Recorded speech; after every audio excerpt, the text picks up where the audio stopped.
that's be up to hard him. to We'll see. satisfy. We lose 300,000 people a year to fentanyl. Not 100, not 95, not 60 like you read. You know, you've been reading it for years. We lost, in my opinion, over the last couple of years, on average, maybe close to 300,000 people dead. And the families are ruined. You know, when they lose a daughter, when they lose a son, the families are never the same. You're never going to be the same. So you're talking about 1 million people. But when the daughters die, I see it, daughters die and the sons die because of fentanyl. And in some cases, I don't even know they're taking it. They're buying something else and it's laced with fentanyl and they end up dying. And I've known many people who've lost children to fentanyl and for other reasons, but to fentanyl, it's such a big killer. And those people are never the same people. I mean, I've seen people that for the rest of their lives, they're not the same people. They're so different, it's not even believable. Dynamic people, happy people they die a miserable death. And that's because of the crap that comes in through China and through Mexico and through Canada. A lot of it comes through Canada. Canada, look, we support Canada. $200 billion a year in subsidies one way or the other. We let them make millions of cars. We let them send us lumber. We don't need their lumber. We're going to free up our lumber. Lee's going to do the head of environmental.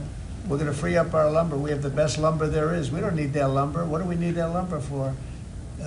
When you look at we subsidize them $200 billion a year. Without us, Canada can't make it. You know, Canada relies on us 95%.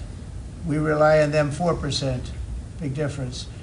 And I say Canada should be our 51st state. There's no tariffs, no nothing. And I say that we give them military protection. They have a very small military. They spend very little money on military. On NATO, they're just about last in terms of payment because they say, why should we spend on military? That's a tremendous cost. Most nations can't afford to even think about it.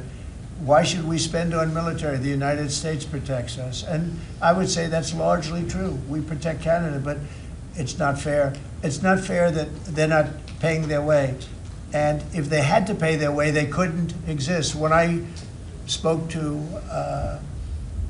let's call it the Prime Minister rather than the governor, but when I spoke to him, I said, why are we giving you $200 billion a year? He was unable to answer the question. I said, why are we letting you make millions of cars and send them in?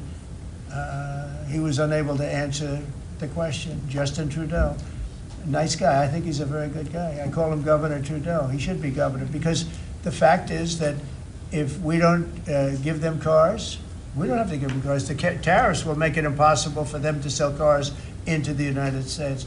The tariffs will make it impossible for them to sell lumber or anything else into the United States. And all I'm asking to do is break even or lose a little bit, but not lose $200 billion. And we love Canada. I love Canada. I love the people of Canada. And but honestly, it's not fair for us to be supporting Canada. And if we don't support them, they don't subsist as a nation.